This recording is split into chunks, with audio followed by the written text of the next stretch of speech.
நம்ம உடம்புல ப்ராப்பரா ஆக்சிஜன் சத்து ஒவ்வொரு செல்களுக்கும் போய் அடையணும் அப்படிங்கிற மாதிரி கருமுட்டையோடைய செல்களுக்கும் ப்ராப்பரா ஆக்சிஜன் போய் சேரணும்னு வச்சுக்கோங்களேன்.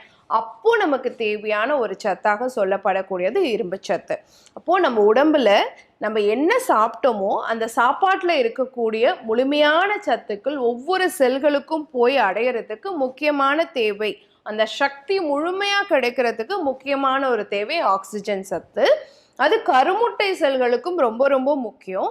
அந்த கருமுட்டை செல்களுடைய ஆரோக்கியம், வளர்ச்சி, முழுமையான டெவலப்மெண்ட், ப்ராப்பரா போய் இம்ப்ளான்ட் ஆகிறது, கரெக்டாக வந்து உயிரணுவோட சேர்றது, இது எல்லாத்துக்கும் முக்கியமான ஒரு சத்து ஆக்சிஜன்.